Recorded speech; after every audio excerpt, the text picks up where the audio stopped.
ನಮಸ್ಕಾರ ಸ್ನೇಹಿತರೆ, ಹಸಿರೇ ಉಸಿರು ಗಾರ್ಡನಿಂಗ್ ಚಾನೆಲ್ಗೆ ತಮ್ಮೆಲ್ಲರಿಗೂ ಸ್ವಾಗತ. ಇವತ್ತು ನಾವೊಂದು ವಿಶೇಷವಾದಂಥ ಲಿಕ್ವಿಡ್ ಫರ್ಟಿಲೈಸರನ್ನು ಮಾಡುವಂಥದ್ದು ಯಾವ ರೀತಿ ಯಾವ ಮಟೀರಿಯಲ್ದಿಂದ ನಾವು ಮಾಡ್ಬೋದು ಅನ್ನೋದನ್ನು ಇವತ್ತು ತಿಳ್ಕೊಳ್ಳೋಣ. ಮೊದಲೇದಾಗಿ ನಮ್ಮ ಉತ್ತರ ಕರ್ನಾಟಕ ಕಡೆ ಶೇಂಗಾ ಭಾಳ ಬೆಳಿತಾರು. ಆ ಶೇಂಗಾ ಹಿಂಡಿ ಯಾವ ರೀತಿ ಇರ್ತೈತೆ ಅನ್ನೋದನ್ನು ಇಲ್ಲಿ ನೋಡ್ರಿ.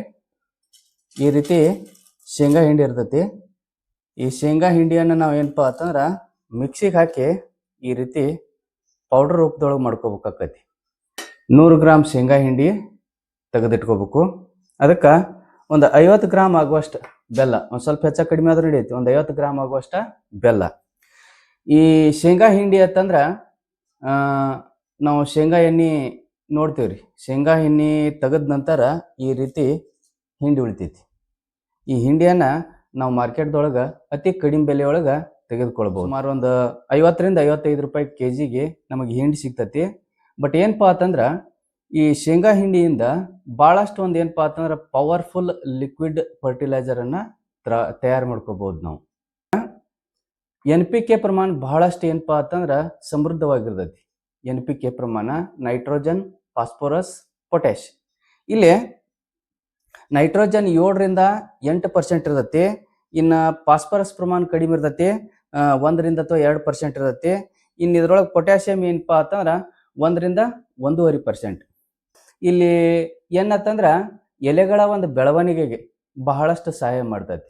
ಇನ್ನು ಪಿ ಅಂತಂದ್ರೆ ಏನಪ್ಪ ಅಂತಂದ್ರೆ ಬೇರು ಮತ್ತು ಹೂವು ಕಾಯಿಗಳ ಬೆಳವಣಿಗೆಗೆ ಸಹಾಯ ಮಾಡ್ತೈತಿ. ಇನ್ನು ಕೆ ಅಂತಂದ್ರೆ ಏನಪ್ಪ ಅಂತಂದ್ರೆ ಇದು ರೋಗ ನಿರೋಧಕ ಶಕ್ತಿಯನ್ನು ಹೆಚ್ಚು ಮಾಡ್ತೈತಿ.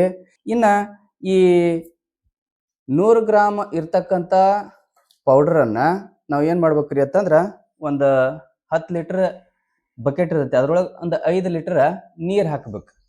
5 ಲೀಟ್ರ್ ನೀರ್ದೊಳಗೆ ನಾವು ಈ ರೀತಿ 100 ಗ್ರಾಮ ಏನಪ್ಪ ಅಂತಂದ್ರೆ ಶೇಂಗಾ ಹಿಂಡಿ ಮಿಕ್ಸ್ ಮಾಡೋದು.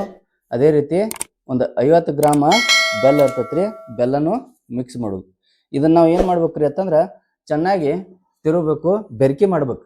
ಬೆರಕೆ ಮಾಡಿದ ನಂತರ 2 ರಿಂದ 3 ದಿವಸ ನಾವು ಏನಪ್ಪ ಅಂತಂದ್ರೆ ಇದನ್ನು ಇದೇ ರೀತಿ ಫರ್ಮೆಂಟೇಷನ್ ಆಗಾಕ ಬಿಡ್ಬೇಕು.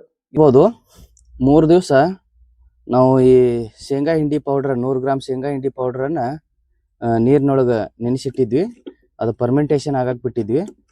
ಈ 20 ಲೀಟ್ರ್ ಬಕೆಟ್ದೊಳಗೆ ಇದನ್ನು ಮಿಕ್ಸ್ ಮಾಡ್ಬೇಕು. ಯಾಕಂದ್ರೆ ನಾನು ನೀರಿನೊಳಗೆ ಯಾವ ರೀತಿ ಡೈಲ್ಯೂಟ್ ಮಾಡ್ಕೋಬೇಕು ಹೇಳ್ತಾನೆ ಅಂತ ಹೇಳಿದ್ನಿ.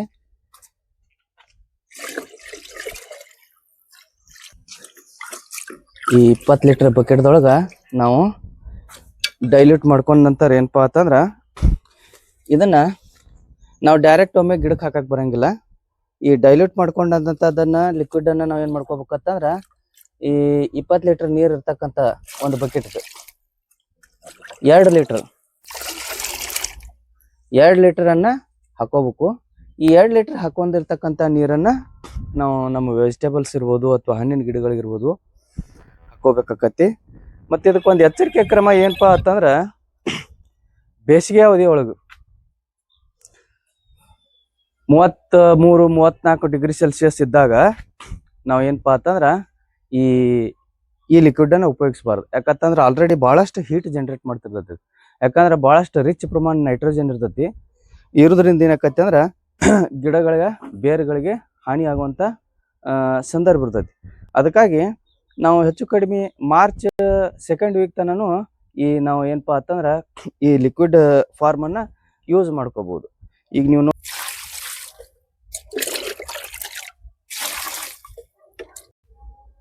ನೀವು ಲಿಕ್ವಿಡ್ ಫಾರ್ಮನ್ನು ಯಾವ ರೀತಿ ನಾವು ಗಿಡಗಳಿಗೆ ಹಾಕೊಳ್ಳೋದನ್ನು ನೋಡಿದ್ವಿ ನಾವು. ಯಾಕಂದ್ರೆ 2 ಲೀಟ್ರ್ 20 ಲೀಟ್ರ್ ಕ್ಯಾನಿಗೆ 2 ಲೀಟ್ರನ್ನ ಯೂಸ್ ಮಾಡಿ ನಾವು ವೆಜಿಟೇಬಲ್ಸ್ ಆಗಿರ್ಬೋದು ನಮ್ಮ ಹಣ್ಣಿನ ಗಿಡಗಳಿಗೆ ಹಾಕೋಬೋದು.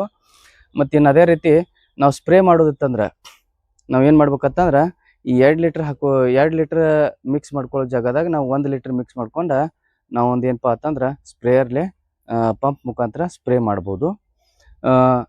ಈ ಒಂದು ಶೇಂಗಾ ಹಿಂಡಿಯಿಂದ ಯಾವ ರೀತಿ ಒಂದು ಲಿಕ್ವಿಡ್ ಫರ್ಟಿಲೈಸರ್ ತಯಾರು ಮಾಡೋದು ನಾವು ಇಲ್ಲಿವರೆಗೆ ನೋಡಿದ್ವಿ. ಎಲ್ಲ ವೀಕ್ಷಕರಿಗೆ ಹೇಳೋದೇನಪ್ಪ ಅಂತಂದ್ರೆ ಈ ವಿಡಿಯೋ ಲೈಕ್ ಆಗಿದ್ರೆ ಎಲ್ಲರೂ ಸಬ್ಸ್ಕ್ರೈಬ್ ಮಾಡಿರಿ ಮತ್ತು ಶೇರ್ ಮಾಡಿರಿ. ನಮಸ್ಕಾರ.